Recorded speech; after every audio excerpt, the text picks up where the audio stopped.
Friends, welcome back to my channel economics with Deepti. आज के session में हम डिस्कस करेंगे अबाउट इलास्टिसिटी ऑफ सब्स्टिट्यूशन। देखिए, इलास्टिसिटी ऑफ सब्स्टिट्यूशन एक बहुत छोटा कॉन्सेप्ट है जो हम काफी जगहों पे यूज करते हैं। जैसे कल की क्लास में मैं आपके साथ डिस्कस करूंगी कॉब डॉगलस प्रोडक्शन फंक्शन।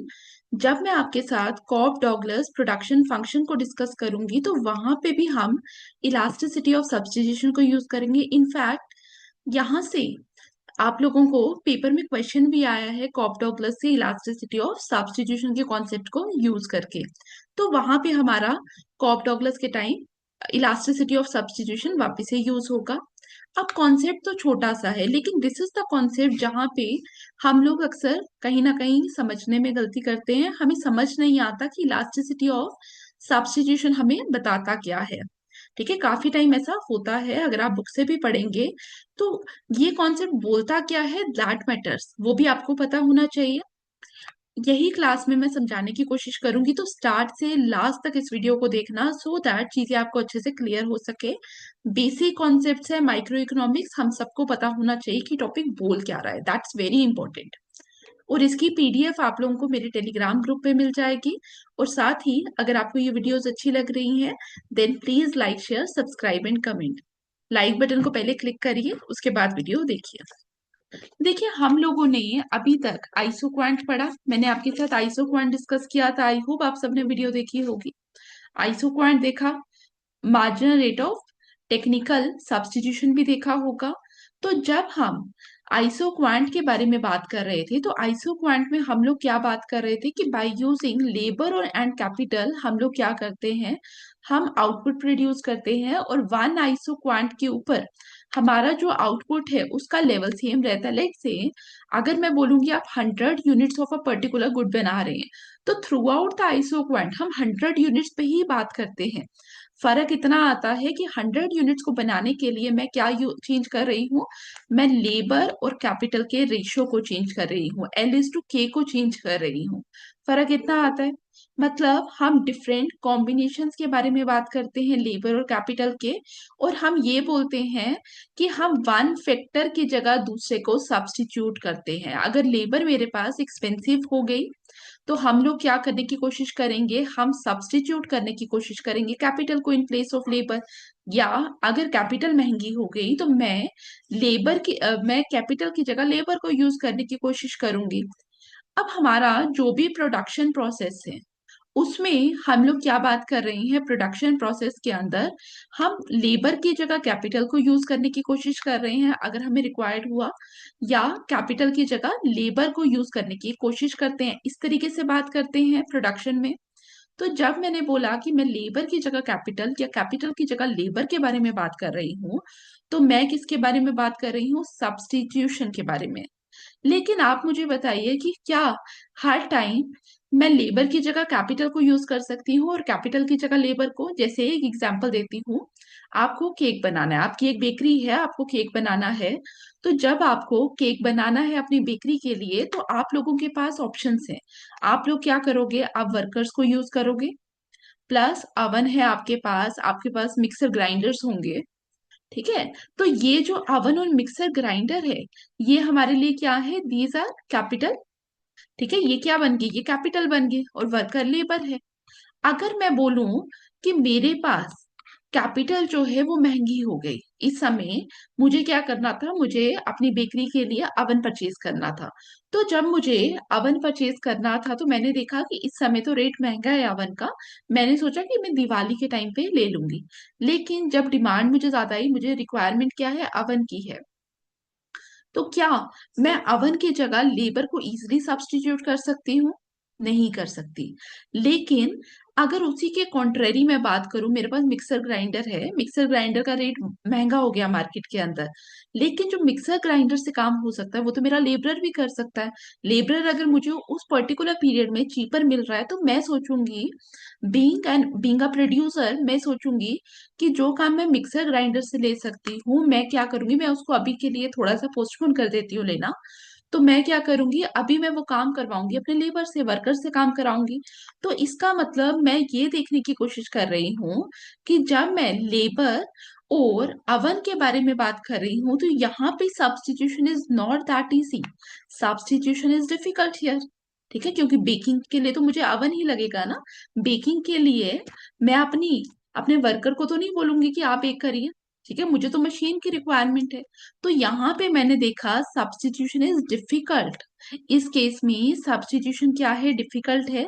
लेकिन लेबर और मिक्सर ग्राइंडर के केस में सब्स्टिट्यूशन इज इजी। क्या है, सब्स्टिट्यूशन इज इजी। मैं basically through elasticity of substitution इसी चीज को देखने की कोशिश कर रही हूँ कि मेरा सब्स्टिट्यूशन कहाँ पे इजी है, कहाँ पे डिफिकल्ट है।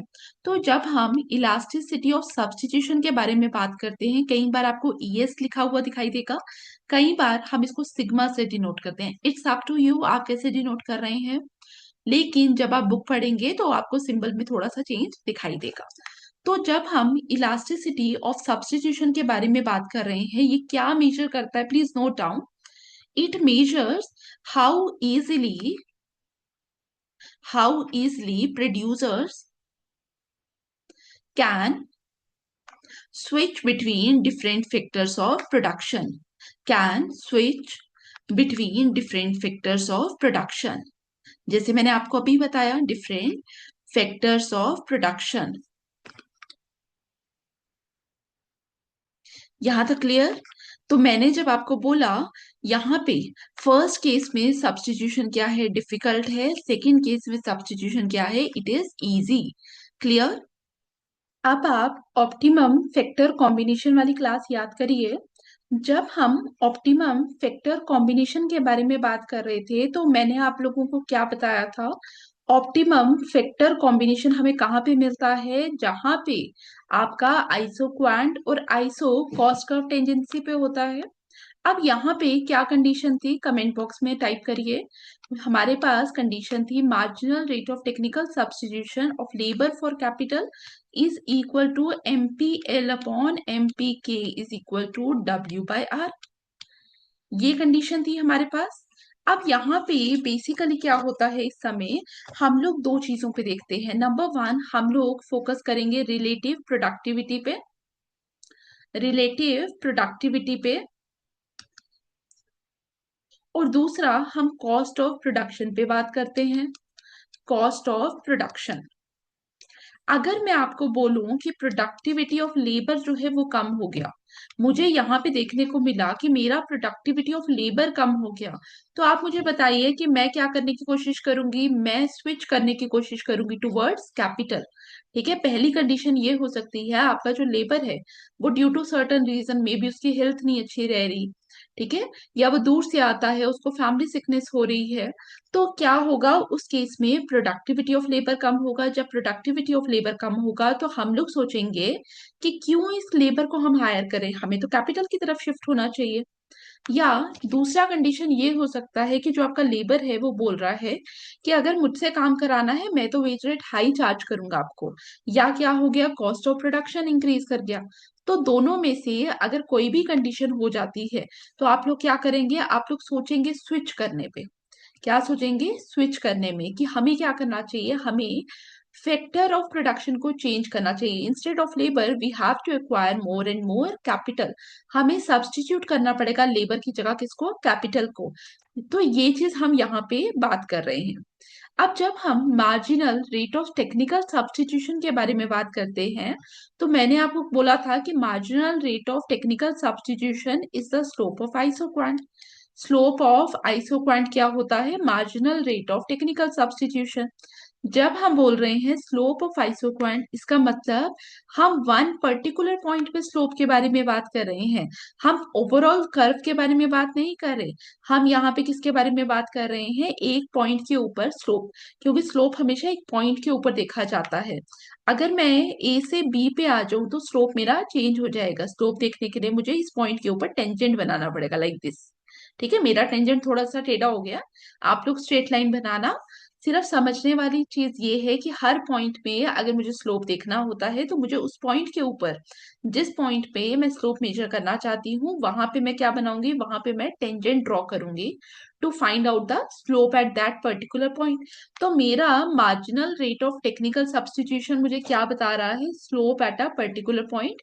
और जब मैंने बोला कि हर पॉइंट पे स्लोप चेंज हो रहा है, इसका मतलब हर पॉइंट के ऊपर MRTS क्या होने वाला है, चेंज होने वाला है। हर पॉइंट पे MRTS चेंज होने वाला है। अब यहाँ पे हम किसके बारे में बात कर रहे हैं, हम बात कर रहे हैं इलास्टिसिटी ऑफ सब्स्टिट्यूशन पे।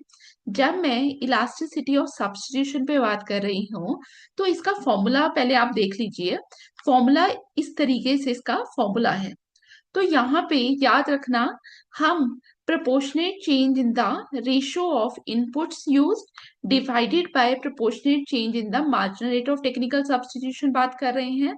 तो पहली चीज आपके दिमाग में क्या आनी चाहिए कि मैं इलास्टिसिटी ऑफ सब्स्टिट्यूशन में स्लोप को तो नहीं मेजर कर रही। ठीक है, I am not measuring the slope of isoquant here. पहली चीज आपको ये दिमाग में आनी चाहिए। अब क्वेश्चन आता है मैं मेजर क्या कर रही हूँ। तो इलास्टिसिटी ऑफ सब्स्टिट्यूशन क्या मेजर करता है, it measures how input mix मतलब K/L, how input mix changes in response to a change in marginal rate of technical substitution. Bracket में आप क्या लिखेंगे, रिलेटिव प्रोडक्टिविटी और प्राइस। कहने का मतलब क्या है, जब हम इलास्टिसिटी ऑफ सब्स्टिट्यूशन पे बात कर रहे हैं, हम लोग क्या देख रहे हैं, MPL/MPK, रिलेटिव प्रोडक्टिविटी मतलब कंपैरिजन हो रहा है यहाँ पे लेबर की प्रोडक्टिविटी का विद कैपिटल की प्रोडक्टिविटी। जैसे मैंने आपको यहाँ पे ये वाली जो है ना, ये वाला, तो यहाँ पे हम लोग क्या कर रहे हैं, in response to change in MRTS का मतलब रिलेटिव प्रोडक्टिविटी ऑफ फैक्टर या प्राइसेस के बारे में बात हो रही है यहाँ पे।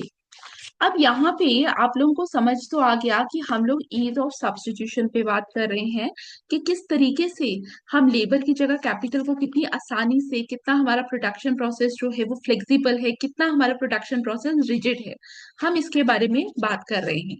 बेसिकली समझने वाली चीज यही है, जब आप इलास्टिसिटी ऑफ सब्स्टिट्यूशन पे बात करते हो, it differs from the marginal rate of technical substitution. क्यों डिफर करता है, बिकॉज हमारा MRTS जो है, that is the slope of isoquant.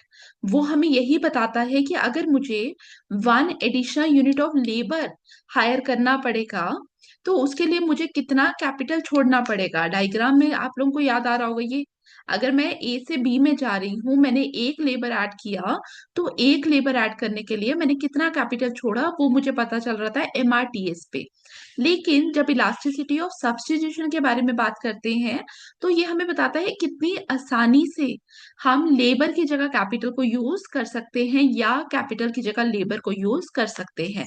ये हमें काउंट के बारे में नहीं बताता, ये हमें किसके बारे में बता रहा है कि हमारा जो प्रोडक्शन प्रोसेस है, कि वो रिजिड है या फ्लेक्सिबल है। प्रोडक्शन प्रोसेस जो है हमारा, वेदर इट इज फ्लेक्सिबल और वेदर इट इज रिजिड, ये बता रहा है हमें।